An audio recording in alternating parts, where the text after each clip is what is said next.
Hello and welcome to Be My Guest with Erika Toraya. I have Doug Friedman with me, and I'm so grateful for you being my guest today. So I met Doug, was it 3 years now that we did so, The Odd Couple? And I also had Mike on my show, which 2 ago. Wow. Yes, so Mike Gomez was my guest, Well, so that was I'm honored wonderful. to be in the company of someone like Mike Gomez. Right? He's very special.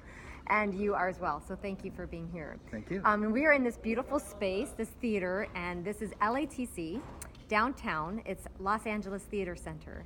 And so we're preparing, and we've been rehearsing all day for many days, many months, for, you want to tell them about the pitch? It's The Pitch. Yes. It's a comedy written by Paul Rodriguez, Yes. the comedian, about trying to get a Latino-themed sitcom on television. Yes, and maybe at the end I'll turn this around. You can see the theater and what the well, I don't know. Should I give that away? What this looks like?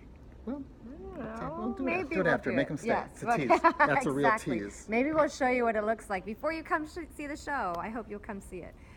So Doug has been wonderful. He's been able to do publicity for this show and the other show that we did, Odd Couple, a few years ago, because he works for KUSI.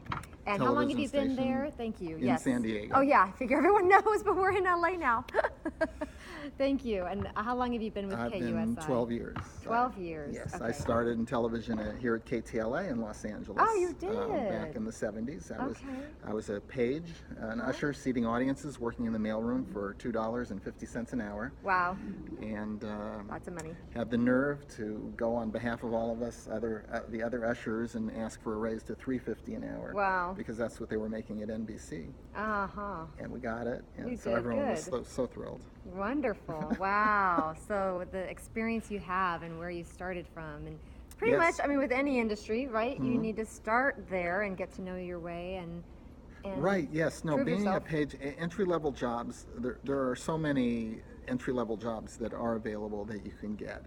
And it isn't always who you know. The way I look at it is once you're in, it can be who you know. Because it's the connections that you make and the company you keep and staying in touch with people. But there's always, everyone's got to get that first in somehow. But there are a lot of entry-level jobs that you can get as a student or just as a person off the street. Pages, mailroom jobs, entry assistants, production, things like that. Okay. So, Pages meaning? Pages works at the studio seating audiences Oh, or okay. answering phones on a production. I did that for 2.5 years while I was going to Northridge, Cal State Northridge in school. So Great. my last 2 years of college, even though I was a television film major, I learned more at KTLA working on productions and on shows and in the mailroom, just about the realities, what it was like to work with people in the industry. I'm not poo-pooing school. It was great. I needed those 4 years to mature and grow and build those friendships and be, have outside interests and do other things. But getting the real world experience, that's why internships are so valuable, just to get in and to start meeting people. Absolutely. I know when I was in school, it was one of these things where I didn't know what I wanted to do afterwards. I had my interests, but I always told people the internships help me find out what I don't want to do. And save yourself a lot of heartache by doing that for credit or just for the experience instead of actually getting a job and realizing this isn't for me. Right, so exactly. Definitely a good way for you too to see the industry. Is this what I want, and what roles are there, and learning behind the scenes. Right, and when people get in and they start, like I was a page, like I mentioned, and there were a dozen other pages at KTLA, and you get a little frustrated when you're in your first job or your first few jobs because you're not at the level that you want to be. Obviously, you're young, but it takes time. Especially if you're older. Right, and you try to befriend. It doesn't matter. You try to befriend the people above you at the levels and try to hopefully have someone take you under under their wing. But it's just as important to befriend and make excellent contacts with the people at your level, the other people starting out, because as they progress and as they succeed, as long as you have great relationships with them, you'll be able to stay in touch and continue and hopefully rise up as well with Right. them, and likewise be able to help them. And Very key. I like that. It's not just, Yeah. oh, well, how can I, keep this for something else for me, but how can I help others? Yes, that's right. Really what it's about. When I moved on and I got into television syndication, and I was at a level where I had a lot of people working for me, and I was hiring outside consultants. I would often bring in freelancers who I'd known from the KTLA days, even though it had been 20 years, Great. but people I had met, and I knew that they had some successes as well, and then eventually they may have been between jobs or had lost a job. And in this business, if you're, in the system, there are so many consolidations and mergers and business developments that you find yourself out of work. Sure. It just happens. It happened to me when I was in production. I was a writer. I was working for Chuck Barris, writing game shows. It was great. But Oh, one day I got a call at home. Hey, Doug, don't come in. The shows were canceled. Ouch. And thank you for that. We got Brian. our camera right here. And It's okay. that was Bryant Hernandez. Should we show Bryant? And one day I got the call, hey, the show's been canceled. So you frequently, you may have a wonderful dream job, but then it's not there the next day. And again, those connections you make and those friendships that you make with people, just from the very first day you're working in TV, can come in handy. Yeah. I made a call at that time back at someone at KTLA who I had known when I was a page. It had been years. But, we had kept in touch, and I said, hey, is there anything going on there at KTLA? And they said, yeah, there's an opening in the promotion department.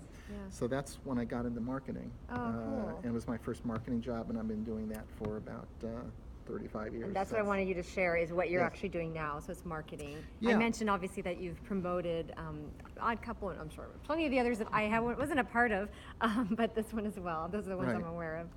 So, but you do marketing. Yes, I got into the marketing job at KTLA. I was writing promotional spots and TV guide ads and radio spots, things like that. And then eventually got into syndication, television syndication. And it was great because for me, going from a not steady job into a steady job was what I wanted. And there was a point when I had to decide if I wanted to stay in the marketing end or even take a job. I had an offer as a director for a potential director position. But if I had taken that, it wouldn't have been steady. It would have been a thing. And do I want to lose the paycheck, the regular paycheck, or do I want to stay on the family building kind of thing?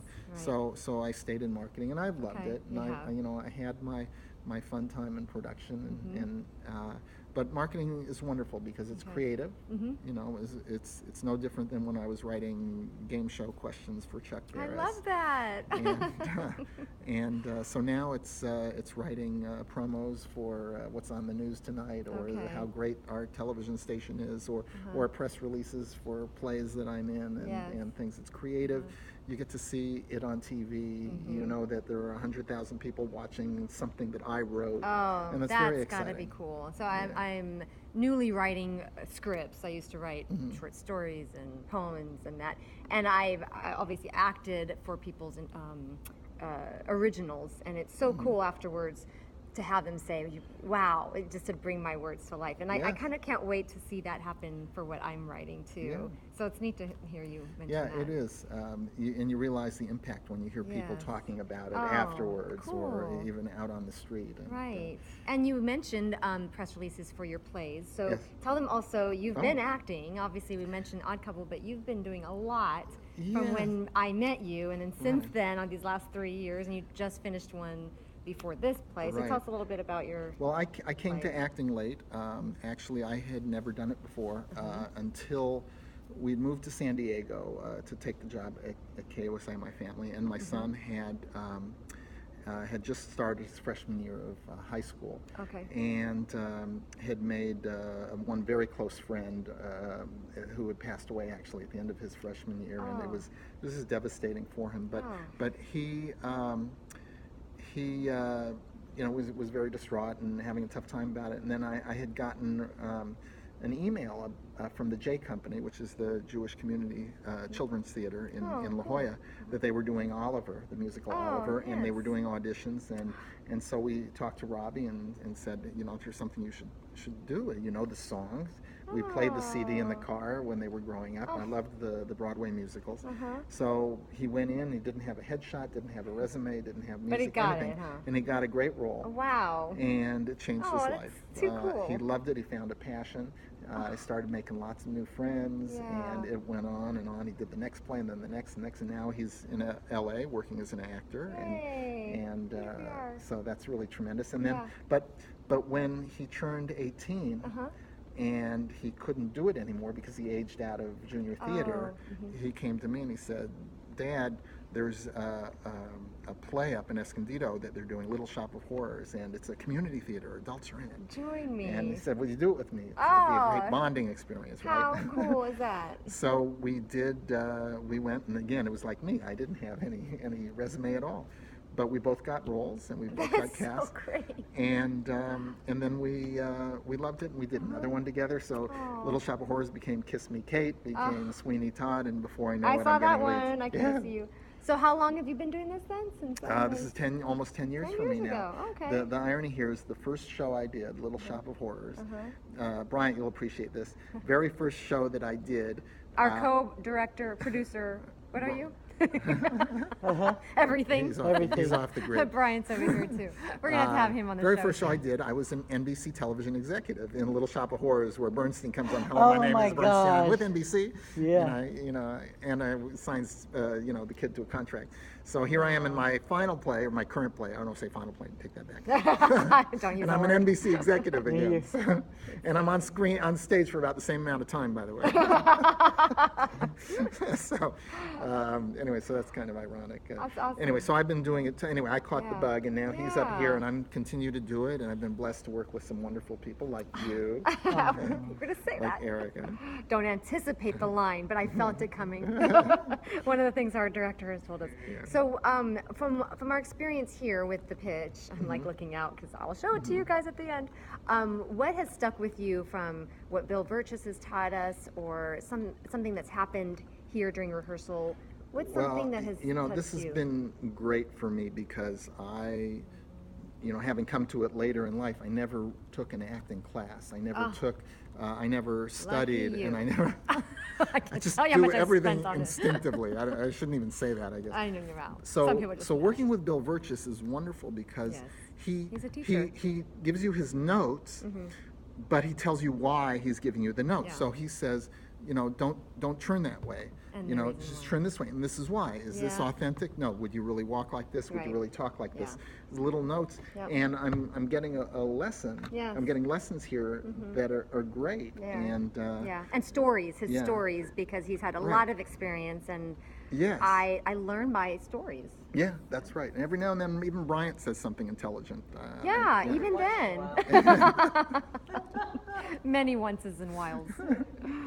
Anyway, so I've learned a lot, and it just stage movement is things, and I find it fascinating. I want to go take a class. I'm too busy doing shows. I love it, but you see you appreciate the fact or the essence of taking classes. No. I know how important it is, and then for someone young, of course, I would really. Or not young. I mean, it's ongoing. Anyone. Yes, well, you're starting out. Yes. Yeah, I'm actually always in a class. Sometimes I'm taking two. Sometimes there's a little break, like right now, because of our schedule, I couldn't be in class and miss it.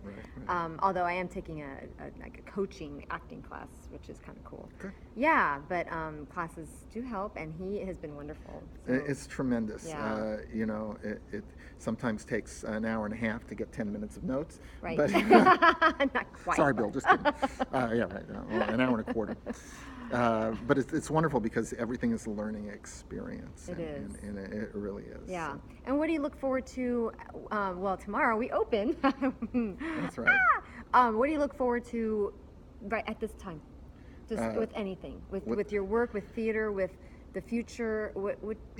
I've been blessed. I think I've done every role that I've wanted to do. The ones everyone actor has. Oh, I want to do that role. I want to do this role. I think I think I've pretty much done everything I wanted to do. I'm That's get to play wonderful. Fagin again for the second time, and Oliver good for you. coming up myself in December at the Avo Playhouse in Great. Vista. A And little far for me now to go watch your plays, a but little bit. you have to come up here too. So I think, I've done a few roles twice and enjoyed them, and doing something that you've done before a second time allows you really to explore it more and try Definitely. different